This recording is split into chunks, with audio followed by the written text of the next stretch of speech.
Curious how I doubled my weight from 80 to 160 kilos? Stay tuned for the ultimate 12 rules of gym life.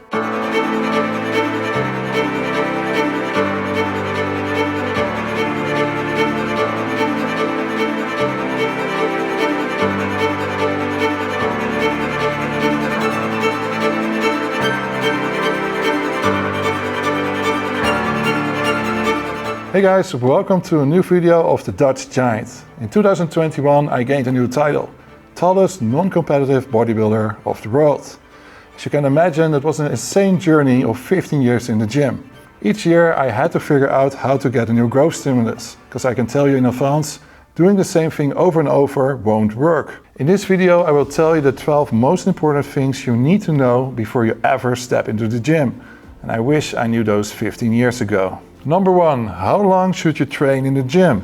When beginners come to me asking for advice, the first thing I ask them, how long are you training? And some say more than 2 hours. The problem is, this is not a sport like tennis. The more you do it, the better you get. You might have heard, don't train more than 1 hour.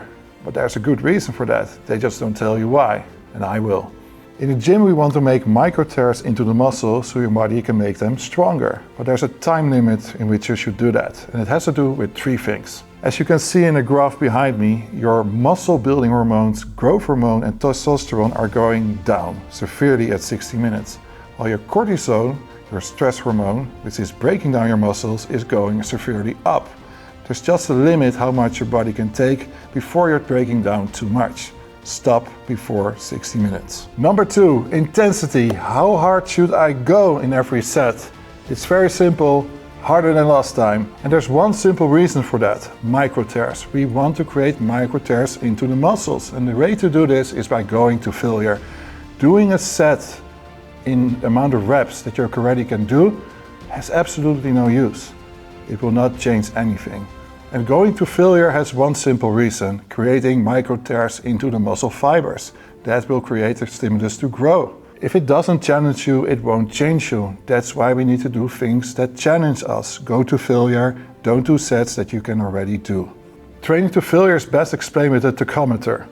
The orange zone is where the intensity is. It's where we go to failure. And failure is simply put by, I can't do it by myself anymore. We don't overstep that into the red zone. That's like somebody is helping behind you. That will kill your muscles too much. We only want to get the stimulus in and don't break the muscle wall off too much. Number 3, how much rest between sets? For bodybuilding, I only use one rule, listening to your heart. When your heart rate goes normal, your breathing goes normal, and that's the moment you can go to your next set. I never watch the clock, like 2 minutes or 3 minutes of rest. You might want to do it when you train for pure strength training because you want to go all out on strength, but for bodybuilding, your heart rate and your breathing is enough. There's only one problem with listening to your heart, and that is your stamina. If your stamina can't keep up with your training will last longer than 60 minutes, and that's not what we want. If that happens, you have to work on your stamina. Supercompensation. When is a muscle ready to train again? Never ever train a muscle that's still recovering, but it goes further than that. It's not only about recovering, it's also becoming stronger. And that's what we call supercompensation. There's a problem with supercompensation. You would expect the muscle to go from weaker to stronger, but that's not what happens. The muscle first becomes as strong as it was, and if you give it enough time and food to even go beyond that, then is the supercompensation becomes stronger. So what happens to most people is that, for example, they train shoulders twice a week, and sometimes they don't grow because they never get into supercompensation. The moment the shoulder is recovered, feels okay, is the moment they train. But you need to wait at least 12 hours after that for the muscle to become stronger. That's called supercompensation. Number 5, range of motion. 15 years ago, a great bodybuilder told me, Oliver, please stretch as much as you can. I never asked him why, I just did it for 15 years and now I researched it and he was right. A lot of research shows that the potential for growth lies into the stretch. The bigger the range, the more stretch on your muscle, the bigger the chance you get a stimulus for growth. Now, range of motion is a really big problem when you're 2.18 m or 7'2" in height. As you can see, I have to sit on the floor to do a lat pull down. I have to limbo dance to get in a squatting rack, and I can't even stretch my legs in a leg press.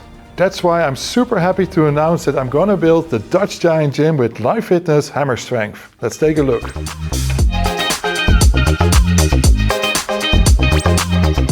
Now I finally have machines where I fit in, full range of motion and no sitting on the floor anymore. But this is not the only reason why I chose hammer strength. It's a brand that stands out in durability, innovation and biomechanical precision. Their machines are designed for those who prioritize in strength and performance. It can withstand the demands of serious lifters, and that is what I need. Within the next 2 months, the hammer strength gym will be installed and many collaborations will be filmed. With the first one being Wesley Vissers. So make sure to subscribe to the Dutch Giant channel and Live Fitness channel. Number 6, how many sets? High volume versus low volume. When I started, I had a bodybuilding coach who gave me these insane high volume schedules. Set after set after set, and they got me insanely tired. So at some point I asked him, do I really have to do so many sets to grow my muscles? And he said, the only reason I'm giving you so many sets is because you train like a Not an answer I expected. I immediately responded with, well, show me how to train then. And he showed me. We only did 2 sets per exercise and it completely destroyed me instead of the 4 to 5 sets I was supposed to do. This all had to do with the intensity that I was training with. I thought I was training hard, but when you train with somebody that shows you how to train hard, that's 2 completely different things. In other words, you don't need that much volume to get a growth stimulus in. If your intensity is high enough, you go so deep with only 2 sets per exercise, that is enough. And you also finish much quicker within the 60 minutes. So yes, high volume can give you growth stimulus, but is it necessary? No. Number 7, low weights versus high weights. How many reps should I do? The simple answer is any range between 6 and 30 reps can create a growth stimulus for your muscles. There are 2 problems. The first one is training at 6 reps. It's dangerous for your tendons. The higher the weight, the higher the chance for injuries. The second problem is efficiency. If you train every time to 30 reps, it will get you exhausted and your trainings will take much too long. So there has to be a balance between the 2. 8 between 12 reps is what most people do, and it makes sense. You still can take a weight that's heavy, but not that heavy, and there are enough reps to get that intensity in. Number 8, maintenance. Some people are so scared to lose their muscles when they're on holiday or away from work. I can comfort you. Listen to this. When I was still very skinny, I met Jay Cutler and I asked him, how do you maintain your muscles when you're traveling so much? His answer was simple, I only get a pump and that's it. Later I spoke to my bodybuild coach and he confirmed you only need 30% of what you normally do in a gym to maintain your muscles. That 30% of training is the only thing you need to do to tell your body that you still need those muscles. What you also need to know is that it takes 2 weeks of doing nothing before your body decides to degenerate your muscles. But this is only if you keep eating like you normally do. Keep your proteins high. Number 9, should I train when I'm ill? Absolutely not. You're fighting a virus or bacteria, that is your main priority. But make use of this situation. Most people never fully recover from all their trainings. Have you ever noticed that when you're ill and you go to the gym and you're better, you're stronger than ever? It might be because you're not resting enough.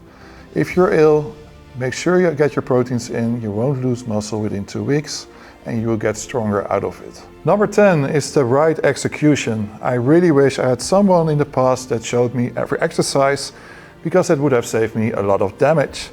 For example, you want the range of motion with the triceps pushdown. But what I did was locking it in year after year, and it damaged my elbow. And it took me around 6 months to recover. Not very nice. And of course, the stimulus to growth is much better reached with the right execution. So get someone to teach you everything. Number 11, injuries. Your tendons and your ligaments are your friends and your enemies at the same time. You can't do without them, but you need to take care of them very carefully.